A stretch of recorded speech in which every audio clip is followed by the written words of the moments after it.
Some druids focus on forming a powerful bond with a wild animal companion.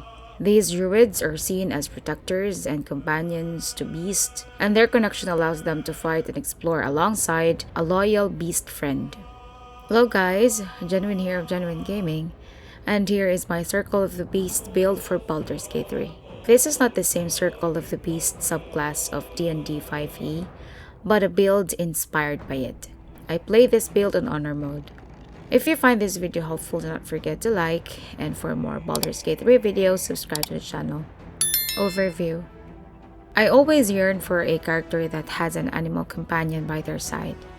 Unfortunately, this animal companion feature is only available in the Ranger class with the Beastmaster subclass. And if we try to check the Ranger class, it is pretty much boring. That is also the main reason I added the Druid class for this build, so that the character won't fight as a boring Ranger, but rather fight like a good powerful Druid. Gear and equipment. The main focus of our equipment is to make our character strong in spellcasting. With this build, we can cast only up to 2nd level Druid spells. However, we can upcast these spells up to level 4. So as much as possible, we make them as potent as we can so that we can rely on them when we cast them. The Hat of Fire Acuity would help us achieve that. Actually, the Hat of Fire Acuity would help us not only in spellcasting but also in melee combat when we are using the Flame Blade spell. As the Arcane Acuity does not only increase the spell save DC but also the spell attack roll. When we are using Flame Blade, we are also using our spell attack roll to hit enemies. As we hit enemies over time, it is also going to be easy to hit them in the next turn and the next until we deplete our Arcane Acuity. You can get this gear in Act 2 by killing the Strange Ox in the Last Light Inn stable. And to help us reach 20 points for our Wisdom score, we are going to need Khalid's Gift, as this would give us a +1 to our Wisdom score. And if Jaheira is wearing this item, as I used to build on Jaheira, she cannot be cursed. This is pretty useful in a combat scenario in the Undercity ruins. You can find this item in Jaheira's basement. The following gears would help us deal fire damage, which in turn increase our Arcane Acuity, making our spells more potent. Cindermoth Cloak. When the wearer is damaged by a creature within 2 meters, that creature receives burning. You can loot this item from Alis Suriasius in the lower city. Flawed Helldusk Armor. When the wearer is damaged by a creature within 2 meters, it might take 1d4 fire damage. Flawed Helldusk Gloves. Our weapon attacks deal additional damage 1d4 fire damage. The Flawed Helldusk Armor and the Flawed Helldusk Gloves can be obtained from Damon in the Last Light Inn if we give Damon an Infernal Iron. Then for our weapon, we are going to use the Sylvan Scimitar. This is a +1 enchantment scimitar which uses our spellcasting modifier, which is Wisdom, for our attack roll. Build. We can use any race we want, it doesn't matter. But if you ask, I always like the Wood Elf or the Half Wood Elf race for that extra 1.5 meters of movement speed. I use Jaheira in this run. At first level, we go for the Ranger class. For our favored enemy, we get Ranger Knight. This would give us proficiency with history and heavy armor. For the Natural Explorer, we choose Wasteland Wanderer, Fire. For our background, we can use any. For our abilities, we can make our Strength 10, Dexterity 14, Constitution 16, and Wisdom 17. For our skills, we can pick any. I suggest sticking with the Wisdom-based skills. At 2nd level, we get a Fighting Style as a level 2 Ranger. We choose 2 weapon fighting. We can add our ability score modifier to the damage of the attack of our offhand. For our spells, we choose Hunter's Mark and Longstrider. At 3rd level, we get to choose a subclass. For our subclass, we choose Beastmaster. This would allow us to summon an animal companion. For our spell, we choose Enhanced Leap. One side note, the animal companion also deals an additional 1d6 damage to enemies with Hunter's Mark. At 4th level, we get to choose a feat as a level 4 Ranger. For the feat, we increase our wisdom by 2, making it 19. At 5th level, we get the extra attack as a level 5 ranger.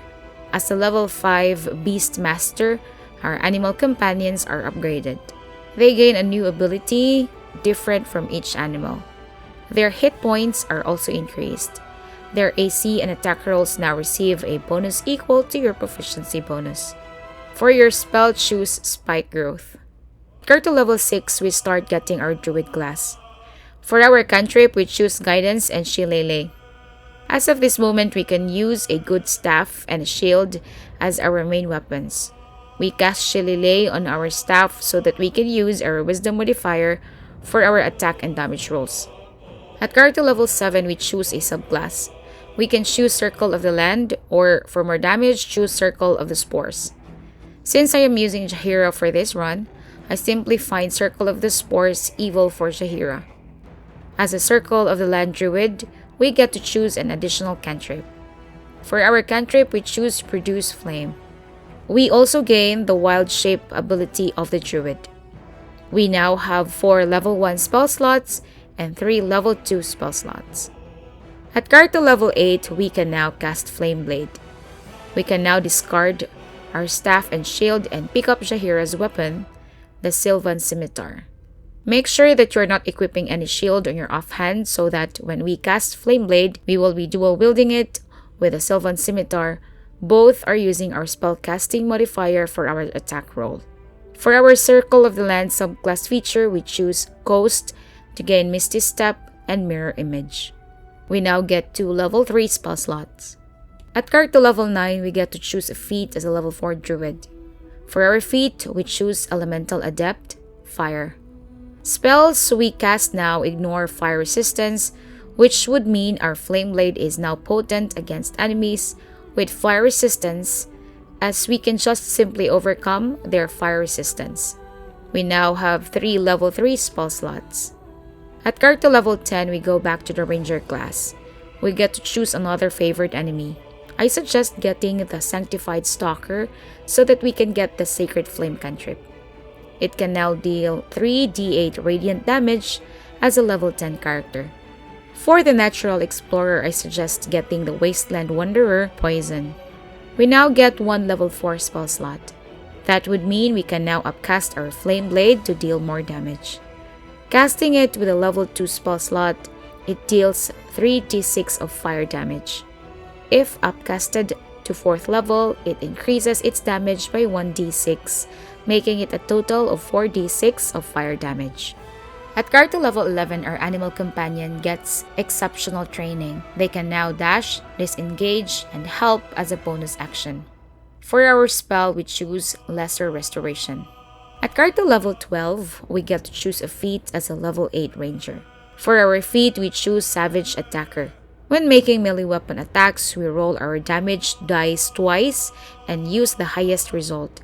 This can improve our damage output with our Flame Blade. We now get 2 level 4 spell slots. Gameplay. I am having a blast with this build. I have a strong animal companion, which is cool, and get to swing a nice Flame Blade. And to add up that cherry on top, I can cast my favorite spell, Hold Person, reliably because of Arcane Equity. My favorite animal companion with this build is the Dire Raven companion. What I like about the Raven is that it is mobile because of its flying ability. And since it attacks and blinds enemies, it is a great resource for gaining an advantage on attack rolls against enemies. To be able to upcast our Flame Blade to 46 is another plus of this build. And what is nice is that we can do it twice, which is enough before having a long rest. Anyway, you still have a good number of spell slots to use for more Flame Blade and still be able to cast a good number of spells like Misty Step and Mirror Image. So that's my Circle of the Beast build. If you want a different kind of Druid build, check out my Jaheira build for Tactician difficulty. It is a Gish kind of build with Druid spells. See you in the next video. Ciao!